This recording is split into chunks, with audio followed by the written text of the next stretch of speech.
The giant dog sat down beside the crying toddler. He didn't get up for 3 hours. Everyone thought he was being kind. He was being a doctor. Colleen Rafferty had been many things before she became a mother. A paramedic for 7 years, a woman who had run cardiac codes and pediatric trauma calls, and who had learned, in the clinical way that emergency medicine teaches, not to be sentimental about what she saw. She prided herself on this. She had carried that skill directly into motherhood.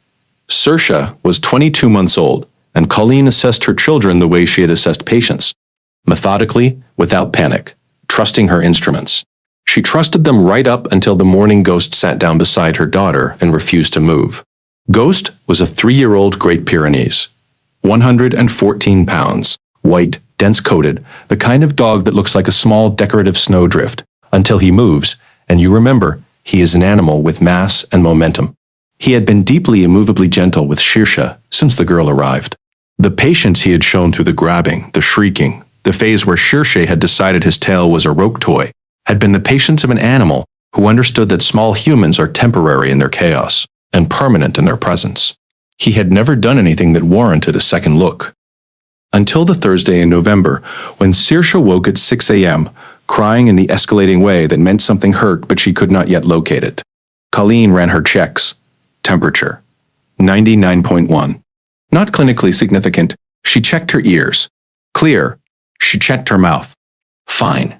She gave her a half dose of children's ibuprofen and a sippy cup of water, and put her on the living room floor with her soft bear. Ghost came from the bedroom hallway at a pace that was slower than usual. He crossed to Saoirse's position, lowered himself to the floor beside her, and placed his enormous body in full contact against her left side, not pressing hard. Present. His chin rested on the carpet near her knee. His eyes were on her face. His nose worked in the slow, continuous reading motion that Colleen had noticed in other contexts. The garden gate, the street outside, the kitchen after Colleen cooked fish, and had always attributed to the general olfactory curiosity of a large breed dog. Saoirse cried for 11 more minutes and then stopped, not because she had calmed, but because she had settled into Ghost's side and the crying had run its course into a quieter distress. She sat against his flank and looked at the bear in her hands. Ghost did not move. He did not move when Colleen refilled his water bowl. He did not move when she offered him his morning meal. At 9 a.m., Colleen tried to move him. She walked him to his bed, said settle, which he knew, and which he obeyed. He waited until she turned away, and then walked back to Saoirse's position on the floor, and lay down again. She called her husband Brendan at work. He said, he's worried about her. Dogs can tell when people feel bad. She said, she has a low-grade temp and a cry I can't fully account for. He said, her temperature doesn't clear the threshold. She watched Ghost for 2 hours. He did not eat. He did not drink. He maintained the position beside Saoirse, with the specific settled patience of an animal that has made a calculation about where it needs to be and is committed to that position, regardless of what else is on offer. At 11 a.m., Colleen picked up the phone and called their pediatrician. She described Saoirse's presentation. She described Ghost. She used the clinical language that she had carried from her paramedic years, the language that said, I have a trained observer here, and the trained observer is telling me something I cannot quantify, but cannot ignore. Dr. Seamus O'Driscoll, their pediatrician, said, bring her in. The urinalysis took 12 minutes. Dr. O'Driscoll came back into the exam room and sat down. Saoirse has a urinary tract infection, he said. The bacterial load is significant. In a child her age, UTIs present silently. Low-grade discomfort, fussiness, a temperature that doesn't always spike dramatically in the early stages. He paused.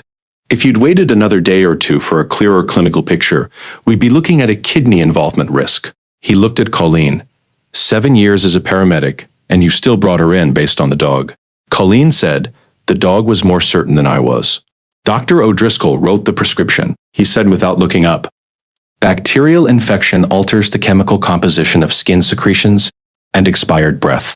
The compounds are detectable by canine olfactory receptors at concentrations far below what any instrument we currently use can register. He signed the script and handed it over. Your dog was reading those compounds before any fever gave you a reason to look. He paused. That's not unusual. It's just underdocumented. If you stay for stories about what animals sense before we do, you're in the right place. Subscribe so you don't miss the next one. Colleen sat in the car in the pharmacy parking lot, with Saoirse in the back seat, and ran back through 4 days in her head. Ghost following Saoirse more closely than usual. Ghost pressing his nose to the girl's side when she was seated on the floor. Not the quick reading sniff, the sustained reading. Ghost sleeping in the doorway of Saoirse's room, rather than in the hallway. Ghost sitting down beside her at 6 a.m. and not leaving. 4 days. She had attributed the first 3 to the dog's general attentiveness, which was real and well documented, and which she had always considered one of his better qualities. She had noted each behavior and moved past it. He had been running an assessment on her daughter since Monday. By Thursday morning, his certainty level had reached the point where he would not leave for food or water. She had 7 years of emergency medical training. She had almost waited for a clearer clinical picture. Has your dog ever sat with your sick child with an intensity that felt like more than comfort? And turned out to be? Tell us in the comments. These stories deserve to be heard. Saoirse completed her antibiotic course over 10 days. The infection cleared completely.